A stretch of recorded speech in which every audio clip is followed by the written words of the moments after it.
So let's look at another important program, which is finding the prime numbers.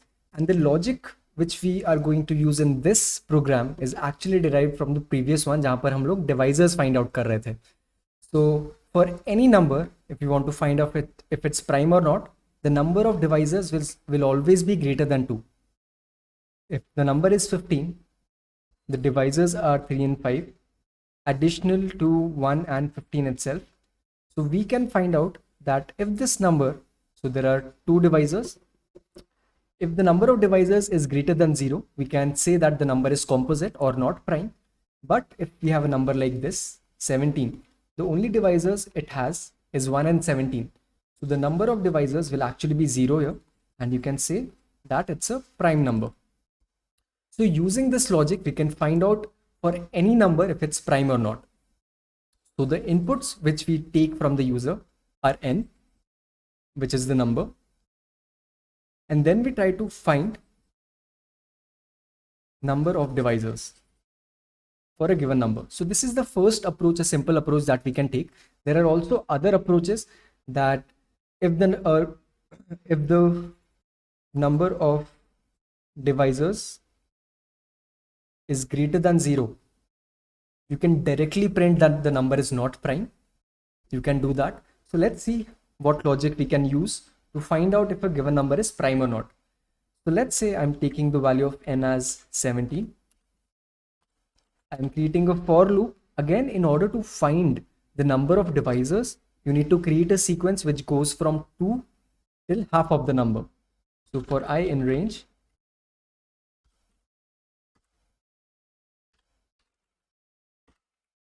okay, so this is the first line. If the number is divisible by I,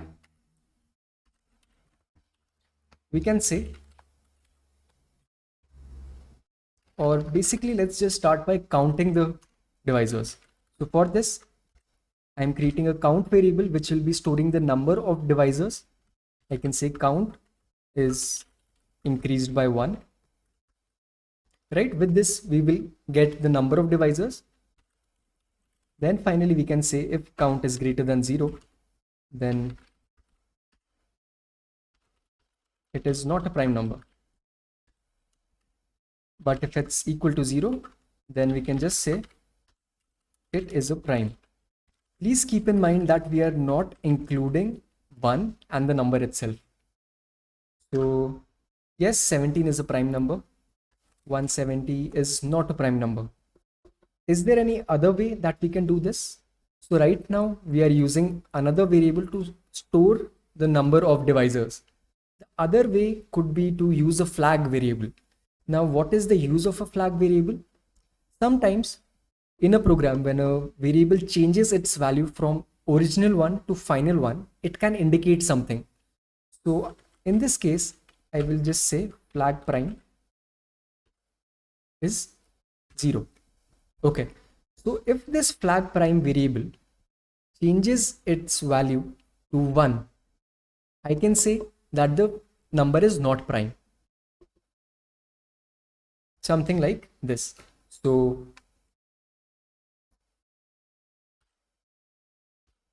if the number is divisible by any of the numbers within this range, I can say that flag prime has converted to 1. Or maybe let's make it easier. 0. 0 means no, 1 means yes. So initially we are saying that all of the numbers are prime. But as soon as we find out that this number has any divisor, we can change the value to 0. And then we can say if flag prime is equal to 0, then number is not a prime, else it is a prime. So the only difference is in one case we are counting the number of divisors, and in the other case we are just using a flag variable. So as I talked about in the start of the video, this is the use of a flag variable. You can remember it because flags, temporary variables are generally used across a variety of Python programs. So in this way we can actually find out if a given number is prime or not. Let's look at another problem which is also dealing with prime numbers, but in this case we need to find or write a program which will search for prime numbers between 15 and 25. So what do we already have? The first thing is we can check if a number is prime or not prime. We already have this functionality with us. We just did it in the previous problem. And in order to find the prime numbers between 15 to 25, we need to check for all of these values: 15, 16, 17, 18, and 25. Okay, so if we can check this is prime or not, if it's not prime, we print it.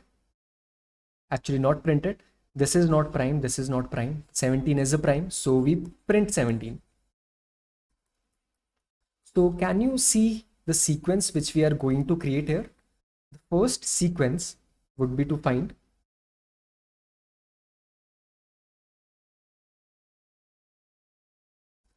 (15 to 26), this part, and then we check if I is prime or not.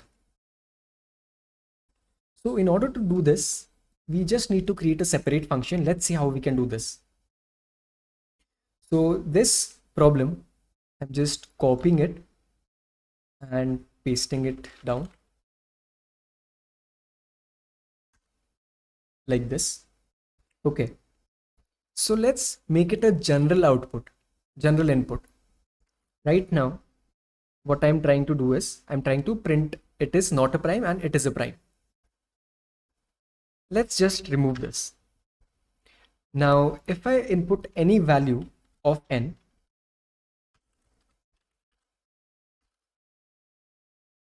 like this, and then check for the number, and I return the flag value. So if the flag value is 1, let's say I input 15, all the calculations are done, and the flag value changes to 0, it means the number is not prime. So right now I am returning this value. So this is known as the input variable, and the return value means it is what the function will give out. So this is a function for checking the prime number. And what we discussed, creating a loop, creating a sequence from 15 till 25.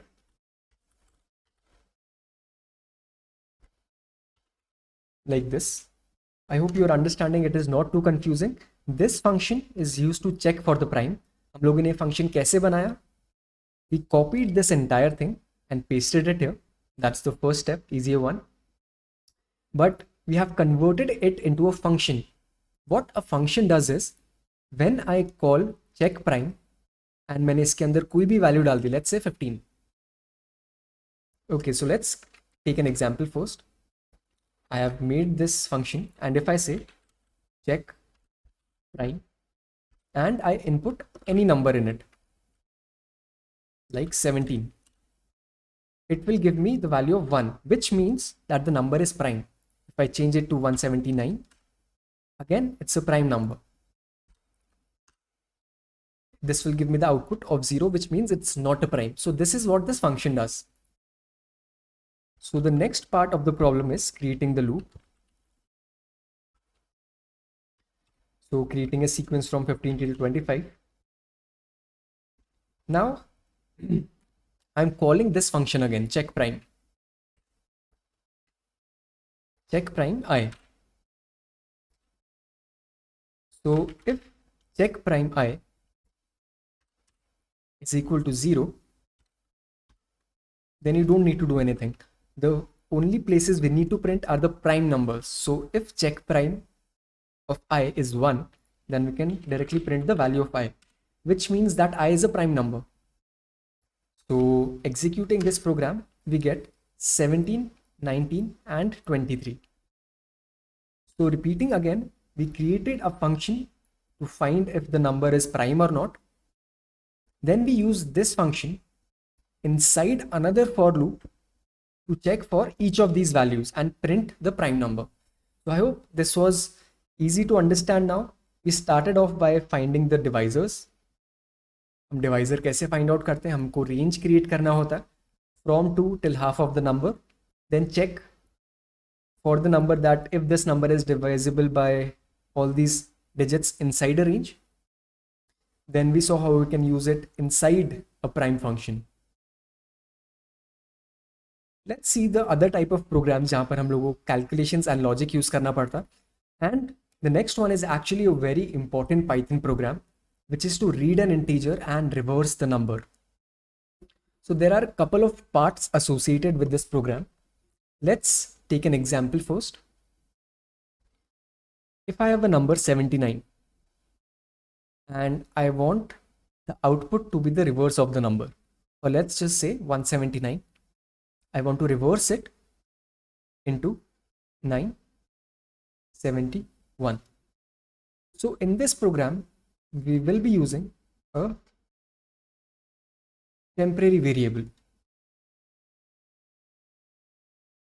The reason for using a temporary variable is, let's say this is the temporary variable.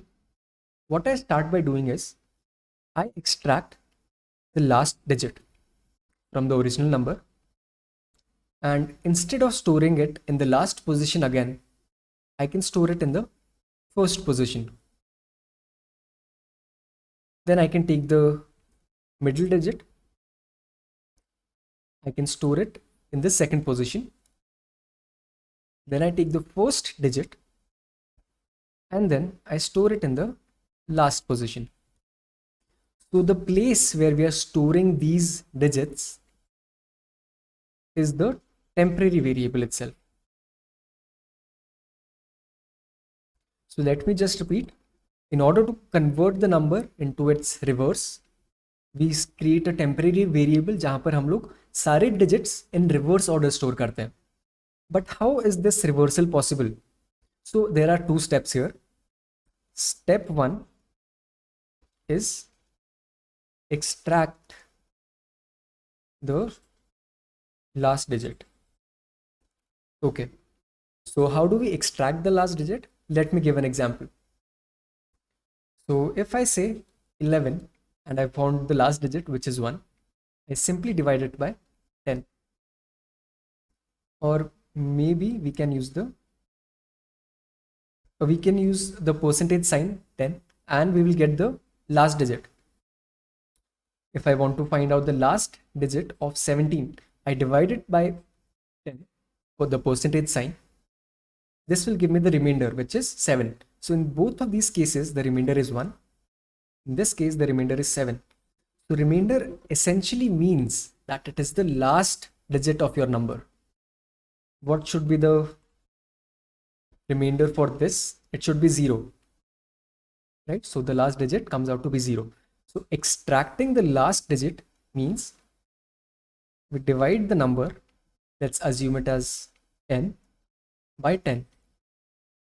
So in this case, what happens? 179 percentage 10. What does it give us? It gives us 9. So the next step would be to, let's call the temporary variable t.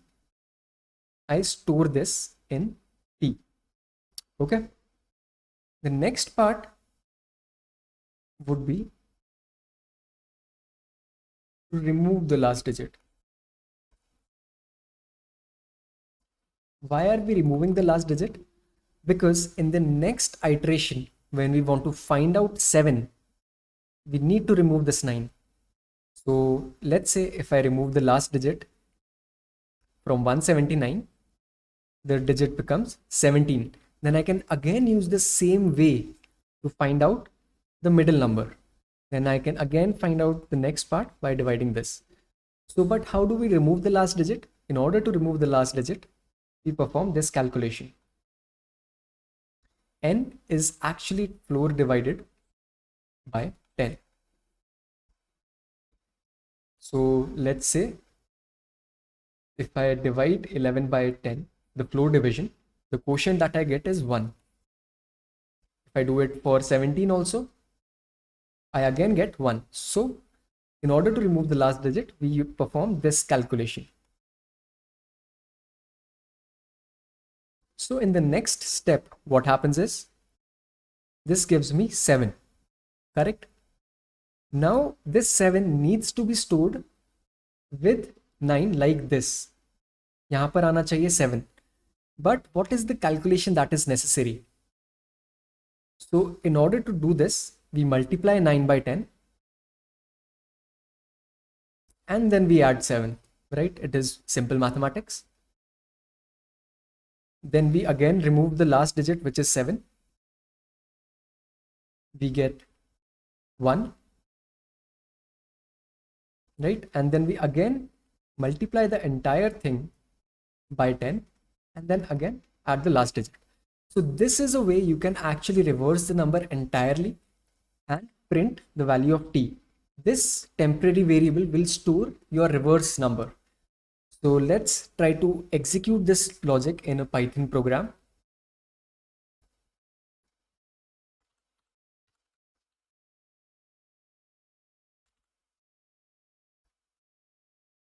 Okay, so taking the number as anything, let's say 179 itself, naming the temporary variable as temp as 0. Okay, so now we want a loop which can extract 3 digits. So for this purpose, I'll be using the while loop and I'll be saying while n is greater than 0. Why I'm doing this, we'll have a look at that also. But let's start off by saying last digit is n percentage 10. Now I want to store this last digit in the temporary variable. But remember, every time we are adding a new digit, we need to multiply it by 10 plus last digit. And then we again need to change the value of n by removing the last digit. So why we are using a while loop is every time the value of n changes, it goes from 179, then it goes till 17, then it goes till 1, and then it becomes 0. As soon as all the digits of the number are over, the loop ends. So this is the reason we are using a while loop. It will only execute 3 times because each time we are removing the digits. And then we can print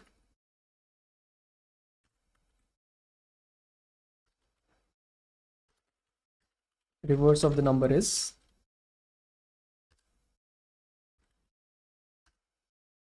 971. You can make any number of changes here, but it will give you the right answer. So this is a simple logic of how you can reverse a number. The things you need to remember, these 3 statements will help you a lot in the near future as they have helped me. Extracting the last digit, storing the digit in a new number, and then removing the last digit. Using this logic, we can solve other programs like a program to check if a given number is palindrome or not. So what is a palindrome? Let's say I have a number like this, 6776. If I reverse this, I will again get 6776. If I say 1331, it will again give me on reversal 1331. So in order to check if a number is palindrome, the best thing that you can do is your initial number is equal to your reversed number. So this is the logic which we can use. Let's try to implement it. So I'll be copying the entire thing again. It's easier that way.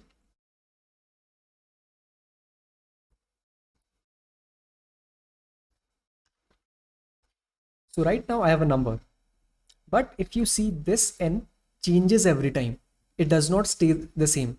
So in order to store its value like this original number, I can say n, so that later on I can actually compare the original number with the reverse number.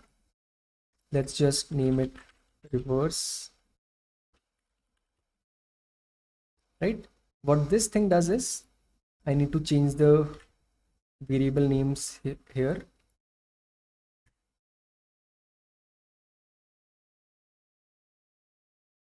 Like this. And then finally, I just need to compare if original number is equal to reversed number, I can just print number is a palindrome. Else, if it's not, you can just print out whatever the statement you want to output.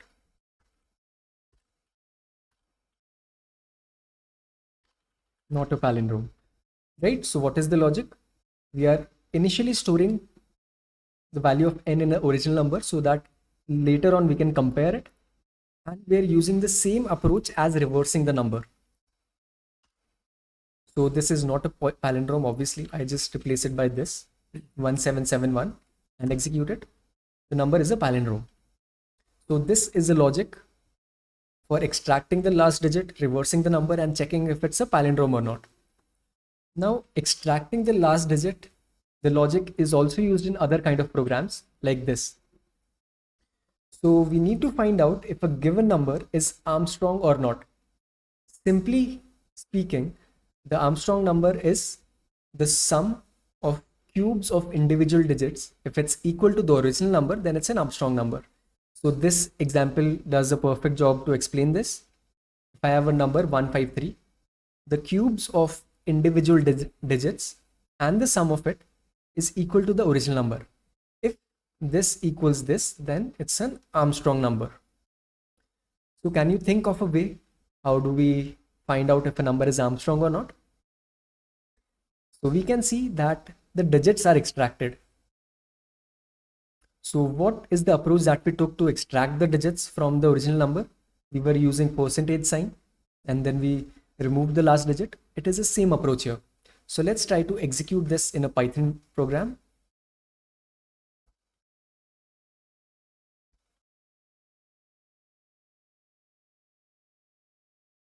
Okay, so I have a number, let's say 153 itself. Creating a while loop in order to check the reversed number or maybe extract the digits one by one. N is greater than 0. Why n should be greater than 0? Because once all the digits have been removed, the value of n becomes 0.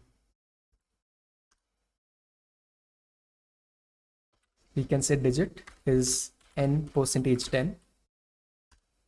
Now we also want to store the sum of individual cube of digits. So for that, I just say sum is 0. So I increase the value of sum by digit raised to 3. So does this approach seem familiar? We are just changing this line. Instead of storing the digits in a reversed format, I'm just taking the cube of the individual digit and adding it to the sum. Now again, I am changing the value of n by removing the last digit. Finally, if we find out, now I cannot compare n with sum. Do you get why? Because the value of n is now very different. It's changed to 0. So for this, I can just say OG number is n initially. So if OG number equals to sum, then I say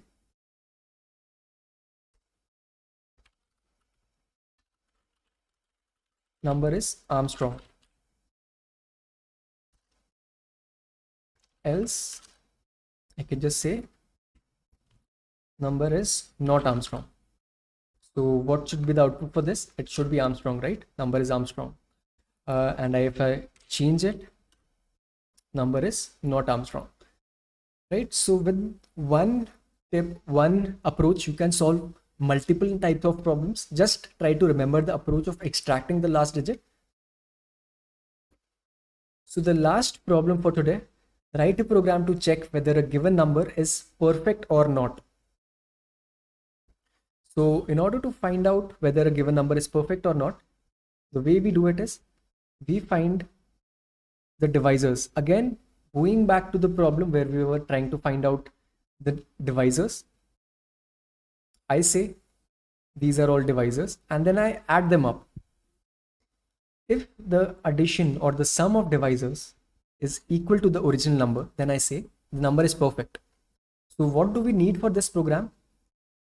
We need to find all divisors of a number. We need to sum them and then we need to compare with the original number. So this is the process which we are going to take.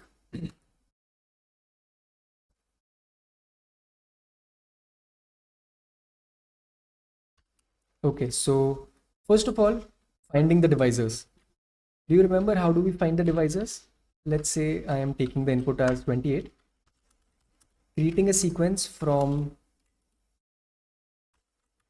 2 till half of the number, which is this.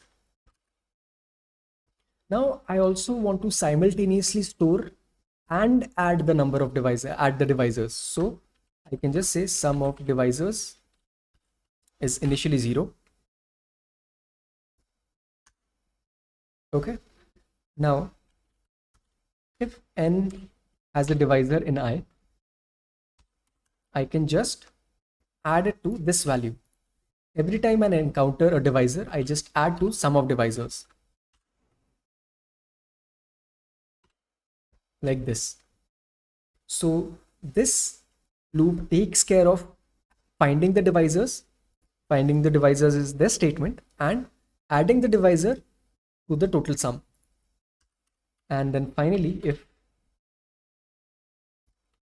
sum of divisors equals n, right now we don't need to change the value of n because in the for loop it never changes. We can just say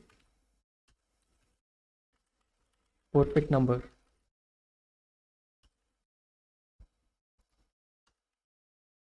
Else we can just print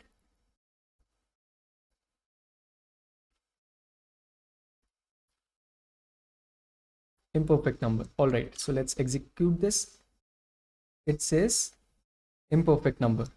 Is it imperfect? All right, so one change that we need to do over here is we also need to add 1 and the number itself. So there are two ways that you can do this. You can initialize the sum of divisors by adding n plus 1, right? Already adding the number itself and the 1. Or you can also make some changes in the range. I prefer not making changes in the range because this same logic has been used at multiple places, so it's easier for you to remember. But while initializing the sum of all the divisors, please add the digit 1 as well as the number itself. So let's see how it changes. So there seems to be some programming logic error.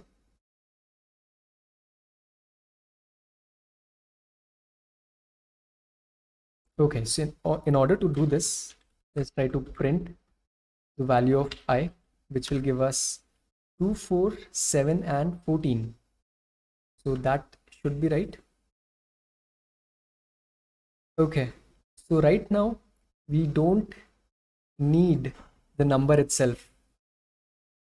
We only need 1. So that is the reason for this error. So I hope you understood. There was an error in addition. यहाँ पर हम लोगों को 1 and the number itself नहीं चाहिए, हम लोगों को सिर्फ 1 ही ऐड करना है. So instead of initializing it with 0, I am initializing the sum with 1.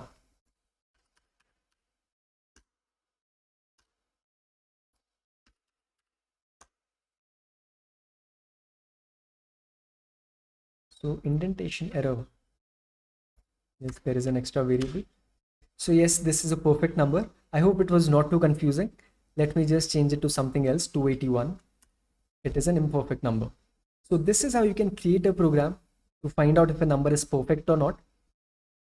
If you want, I can share these programs with you on the Telegram group, but I hope you were able to understand all of the logics which were covered in today's session. Most of them are very important: finding out the last digit, finding out the remainder, reversing a number, imperfect numbers. So if you were able to understand this, then well and good. But if you have any doubts, please do not forget to comment under the video. I'll be able to help you out there. If you found this video useful, please put a like. It helps me create more videos. I'll be seeing you in the next one. Till then, stay awesome. Bye bye.